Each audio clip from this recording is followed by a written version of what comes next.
Hello everybody and welcome to free UFC bet picks. Thanks for tuning into our show today. We are here breaking down UFC Vegas 16, Hermansson versus Vettori. These are our early predictions here after watching tons of tape.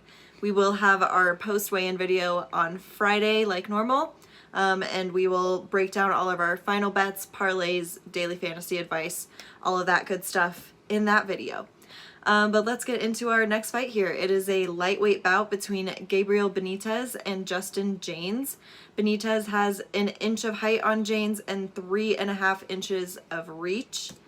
And he is the favorite at minus 215. Jaynes, the underdog, at plus 172. What are your predictions for this fight? It's a really good fight. You know, Justin Jaynes came in the UFC on a first-round knockout streak. We're like, well, he's not going to, knock out Frank Camacho. Frank Camacho is like a 4-1 favorite, like minus 330 favorite.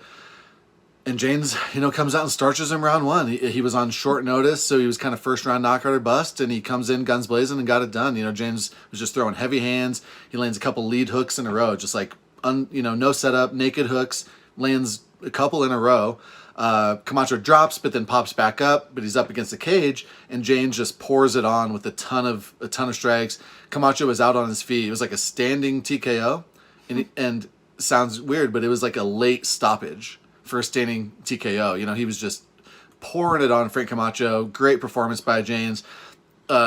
Such a scream from Jaynes after, it was just such a big moment for Justin Jaynes.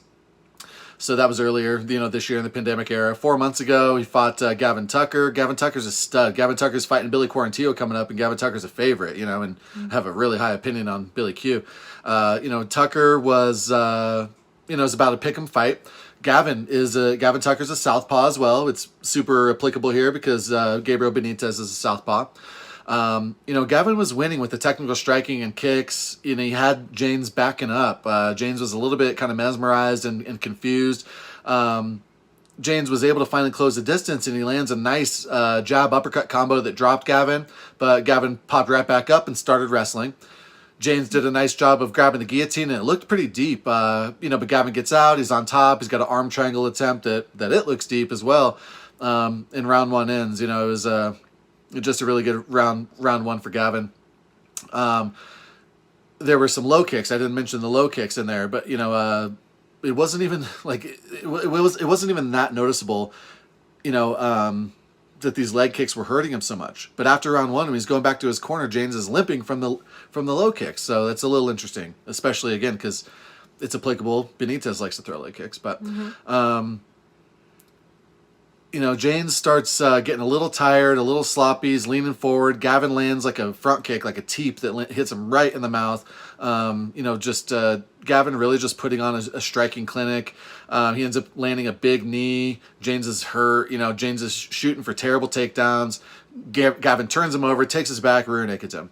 And I like that Gavin locks in the body triangle. When he gets somebody's back, he locks in the body triangle. It's such an obvious, easy, important thing to do. I think when you watch NFL and it shows the probability of victory, if you got somebody's back, maybe the probability of victory is 60%. You got a good chance of winning. Swear to God, as soon as that body triangle locks in, your percentage of winning goes up to 80% in my opinion.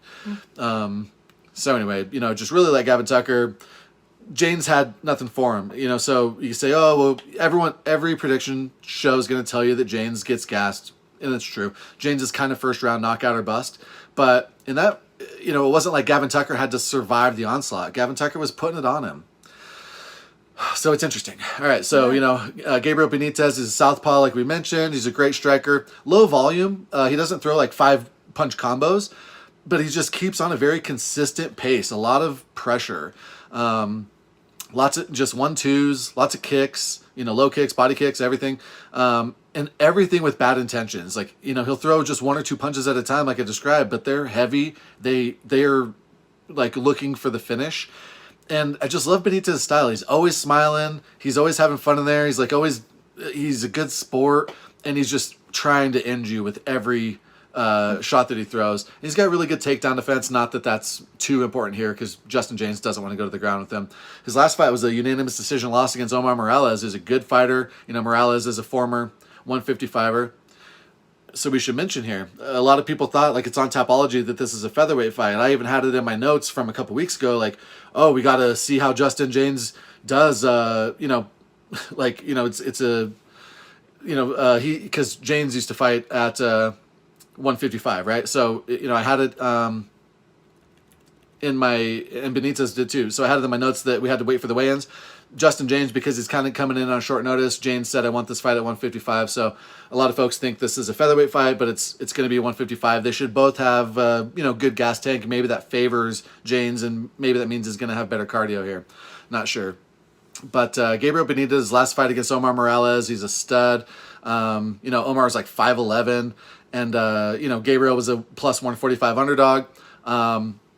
The kicks of Omar were working really well, but and he's better at distance. But once they were able to get in the pocket, Benitez was landing vicious combos on him. When he could close the distance, Gabriel was just really good in the pocket, good head movement, good short, tight combos that were right on the money.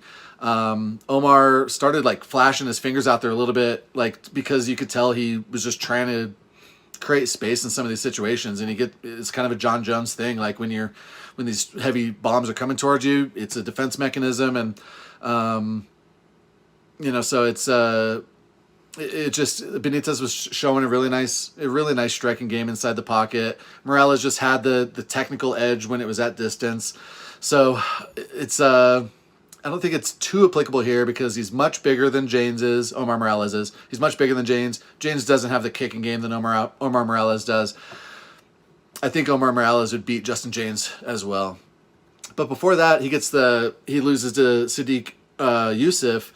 That fight, looks, if you just look at it on paper, it's a round 1 KO for Youssef, but Youssef poked him in the eye, and that was another one where I feel like Youssef was kind of doing, like, Youssef was not apologetic. Youssef was not sad when that eye poke landed because Benitez was landing bombs on him before that.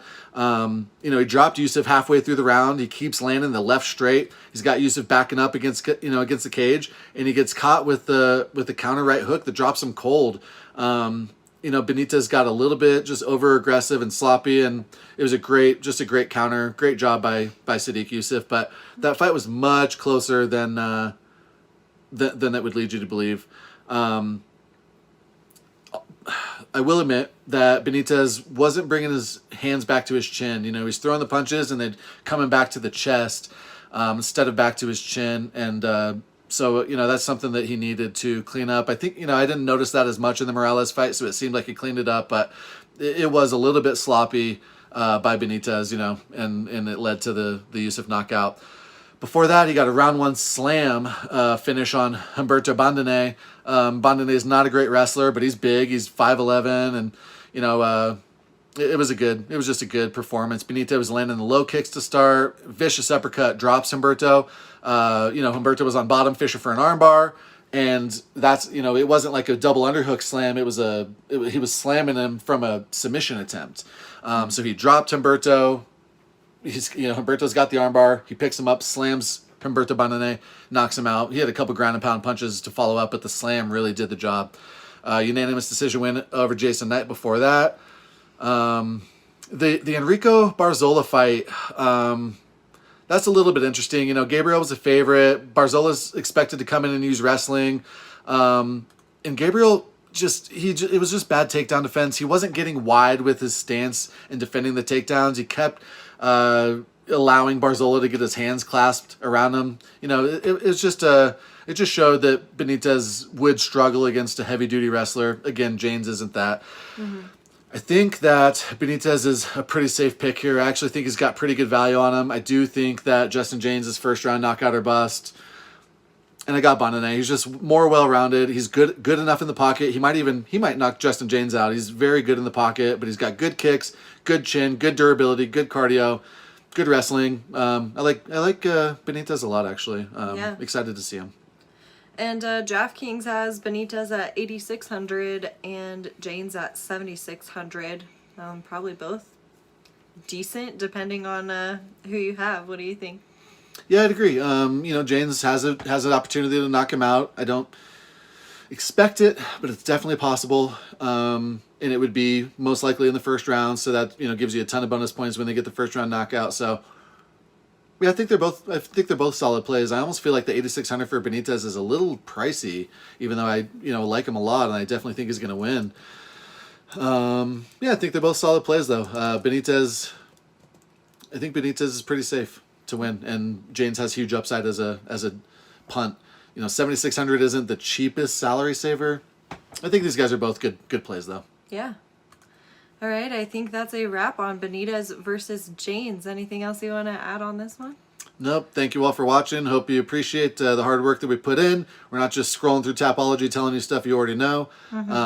You've really got to watch the tape to understand like what's going to happen. You can't just look at the MMA math of who has beaten whom. You got to look at the styles. You got to look at the skills. You got to look at their weaknesses. And so hope this helps you guys on that front. Yeah. And make sure you tune in to that post-weigh-in video on Friday. Very important information in that. And yeah, thank you guys for watching. We'll see you next time.